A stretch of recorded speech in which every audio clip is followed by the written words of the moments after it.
Sweden के Darul Stockholm से मैं हूं आरिफ खसाना और आप मेरा यूट्यूब चैनल देख रहे हैं। आज के व्लॉग में हम बरतानवी अखबार द गार्डियन में शाया होने वाली एक बहुत ही चौंका देने वाली जो रिपोर्ट है उस पर बात करेंगे, जिसमें एक बरतानवी शहरी बेवा खातून जिनकी उम्र 78 साल है और स्वीडन में वो 21 साल से रह चुकी हैं। यहाँ पे उनके बच्चे भी हैं, पोते पोते भी हैं, लेकिन अब स्वीडन की हुकूमत ने उनको डिपोर्ट करने के ऑर्डर्स जो हैं वो जारी किए हैं। यानी आप तसव्वुर करें कि एक 78 साल की खातून जिसने स्वीडन में नर्स के तौर पे काम किया है, जिसके हस्बैंड की कब्र भी जो है वो स्वीडन में है, जिनके बच्चे जो हैं वो भी यहाँ पे हैं, बल्कि पोते पोतियाँ हैं, और उन्होंने इस मुल्क में 21 साल जो हैं वो गुजारे हैं। अब आके स्वीडन की हुकूमत जो है वो उनको डिपोर्ट करने के ऑर्डर्स जारी कर चुकी है और उन्हें कहा गया है कि आप स्वीडन को छोड़ दें। मामला यह है कि वो ब्रिटिश सिटीज़न थी और वो स्वीडन में रह रही थी। जब बरतानिया जो है वो यूरोपीय यूनियन से निकला, ब्रेग्जिट हुआ, तो उसके बाद जो बरतानवी शहरी यहाँ पे स्वीडन में रह रहे थे उन्होंने माइग्रेशन एजेंसी को एक फॉर्मल एप्लीकेशन देनी थी कि हम यहाँ पे रहना चाहते हैं और अब हमें रहने की यहाँ पे इजाज़त दी जाए।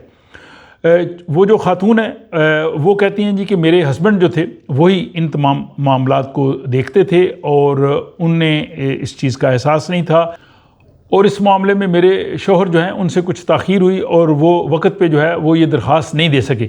यहाँ ये पस मंज़र थोड़ा जो है वो समझना बहुत ज़रूरी है कि जब बरतानिया यूरोपीय यूनियन से अलग हुआ तो वो बरतानवी शहरी जो मुख्तलिफ़ यूरोपीय मुल्कों में रह रहे थे उनके रिहायशी हकूक़ के तहफ़्फ़ुज़ के लिए EU के विदड्रॉल एग्रीमेंट हुआ।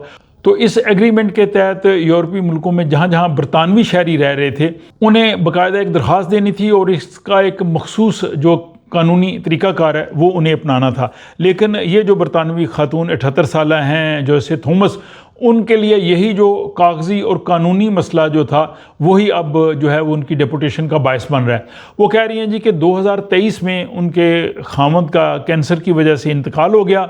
दोनों जो हैं वो 55 साल उन्होंने शादीशुदा ज़िंदगी गुजारी और उन्होंने कहा जी कि खामद के फ़ौत होने के बाद वो जो है वो यहीं स्वीडन में ही रह रही थी और यहाँ उनका एक बेटा, उनके पोते पोतियाँ भी हैं और उनके मरहूम शौहर की कब्र भी वहीं पे है, तो वो बाकी ज़िंदगी भी स्वीडन में गुजारना चाहती हैं। लेकिन जो है वो अब ऐसा मुमकिन नहीं हो रहा, क्योंकि मामला उस वक्त शुरू हुआ जब वो अपने शौहर को 2022 में बरतानिया से जब वापस आए तो उन्हें जनाब यहाँ मालूम हुआ कि उनको ब्रेग्जिट के बाद जो है वो एप्लीकेशन देनी है। उन्होंने अपनी एप्लीकेशन जो है वो माइग्रेशन एजेंसी को भेज दी, लेकिन माइग्रेशन एजेंसी ने 2024 में उनकी एप्लीकेशन जो है वो मुस्तरद कर दी और उसमें रिजेक्शन की उन्होंने वजह रखी कि आपने यहाँ पे रहने की कोई माकूल वजह नहीं लिखी। बड़ी अजीब बात है, हालांकि ये एक चीज़ अंडरस्टूड होनी चाहिए। बहरहाल वो जो खातून है वो कह रही थी कि मुझे नहीं इल्म था कि मुझे अपनी एप्लीकेशन में ऐसी माकूल वजह भी लिखनी चाहिए या ये भी कोई ख़ास शर्त है। लेकिन स्वीडन की जो माइग्रेशन एजेंसी है, अथॉरिटी है, उसके मुताबिक सिर्फ दरख्वास्त देना ज़रूरी नहीं बल्कि दरख्वास्त के साथ जो है वो वजह लिखना भी बहुत ज़रूरी है। इसके बाद फिर उन्होंने दोबारा दरख्वास्त जो है वो इमिग्रेशन वालों को भेजी, लेकिन माइग्रेशन एजेंसी ने उनकी वो दरख्वास्त भी जो है वो रिजेक्ट कर दी और अब जो गार्डियन अखबार है उसके मुताबिक उन्हें जो है 4 हफ्ते का जो है वो वक्त दिया गया है कि 4 हफ्ते के अंदर अंदर जो है वो स्वीडन को छोड़ दें।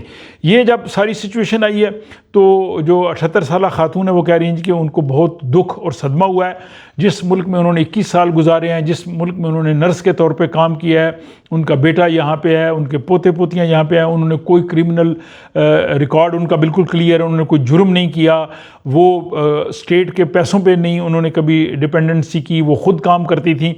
अब इस हालात में वो अपने बेटे को, अपने पोते पोतियों को, अपने जो मरहूम शौहर है उनकी कब्र को छोड़ के वो बरतानिया चली जाएं जहाँ वो इतना अरसा रही नहीं है। तो ये जनाब बड़ी सिचुएशन वाकई बड़ी अलार्मिंग है। अब उन्होंने इस पे अपील की है और यहाँ पे कुछ वकील हैं जो मुफ्त उनका जो है वो केस लड़ रहे हैं, अदालत में लेके जा रहे हैं ताकि ये मामला जो है वो हल हो सके। अब ये मामला सिर्फ उस खातून तक नहीं है, गार्डियन की रिपोर्ट के मुताबिक स्वीडन में तकरीबन 2500 बरतानवी शहरियों को डेपोटेशन के ऑर्डर जारी हुए हैं, यानी उन्हें स्वीडन छोड़ने का हुक्म दिया गया है।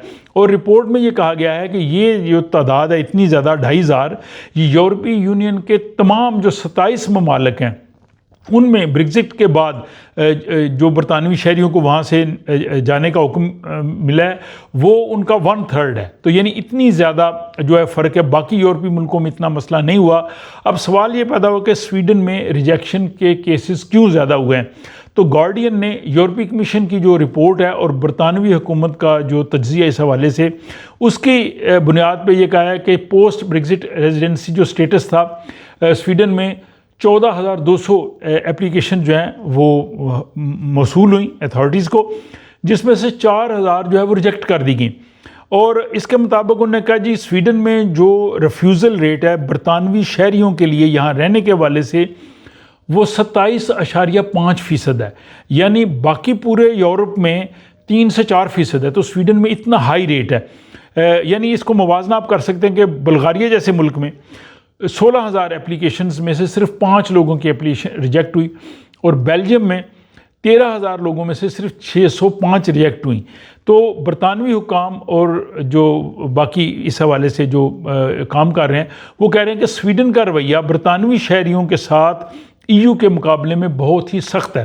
अब इसमें जो बरतानिया का foreign Commonwealth and development office है FCDO, उन्होंने भी इस पे जो है वो तशवीश का इज़हार किया। उन्होंने कि बरतानवी हुकूमत का ये कहना है कि स्वीडिश हुकाम जो है वो यूरोपीय कमीशन के सामने वो इस मामले को जो है वो उठा रहे हैं। और कानूनी नुक्ता ये है कि जो आर्टिकल 18 है EU-UK विदड्रॉल एग्रीमेंट, इसके तहत देर से भी एप्लीकेशन दी जा सकती है, ज़रूरी नहीं कि टाइमली एप्लीकेशन दी जाए। और ये जो उन शहरियों पर भी लागू होता है जो स्वीडन में हैं। लेकिन दूसरी तरफ जो स्वीडन की माइग्रेशन एजेंसी है, इसका ये कहना है कि गैर मामूली हालात में देर से दरख्वास्त दी जा सकती है, लेकिन एप्लीकेंट को तहरीरी तौर पे ये बताना होगा कि वो क्यों देर से दरख्वास्त दे रहा है। और सिर्फ ये कहना कि मुझे इल्म नहीं था ये काफ़ी नहीं है। बस ये देखें, ये ब्यूरोक्रेटिक किस्म की जो है वो हिचा, हालांकि ऐसी कोई चीज़ होनी नहीं चाहिए, लेकिन बहरहाल यहाँ पे वो कानून की इस हवाले से जो है वो तशरीह कर रहे हैं। अब वो जो 78 साल बेवा हैं उनकी जानिब से यहाँ वकला ने जो अपील की है अदालतों में, आप देखते हैं कि अदालतें इस हवाले से जो है क्या फ़ैसला करती हैं। और ये पहला वाक़या नहीं है। द गार्डियन ने एक और रिपोर्ट की थी 2023 में, स्वीडन में रहने वाली एक खातून कैथलीन पोल जिनको अल्जाइमर था, जिनकी तबीयत ठीक नहीं थी, उस 74 साला खातून को जो है वो यहाँ से निकल जाने का हुक्म दिया गया, जिसके बारे में बहुत ज़्यादा जो है वो अखबारात में जो है वो रिपोर्ट्स भी शाया हुई। और वो खातून भी जो है वो स्वीडन में 18 साल रह चुकी थी। तो बहरहाल जनाब ये सिचुएशन थी। इससे आपको कुछ चीज़ों को बिटवीन द लाइन समझने का मौका भी मिल सकता है कि माइग्रेशन एजेंसी किस अंदाज से सोचती है, वो किस तरह से कहती है कि कानून की तशरीह किस तरह से होनी चाहिए, इसका इंसानी पहलू कैसा है, और अब अदालतें इस पे जो है वो क्या फ़ैसला करती हैं। तो बहरहाल ये मैं समझ रहा था कि एक इम्पॉर्टेंट स्टोरी थी जो द गार्डियन में शाया हुई, और मैंने आप लोगों के लिए इसको जो है वो इस व्लॉग की सूरत में पेश किया। इस पे आप अपना तबसरा कर सकते हैं, अपनी राय दे सकते हैं, और इसके साथ ही मुझे अगले व्लॉग तक के लिए इजाज़त दीजिए।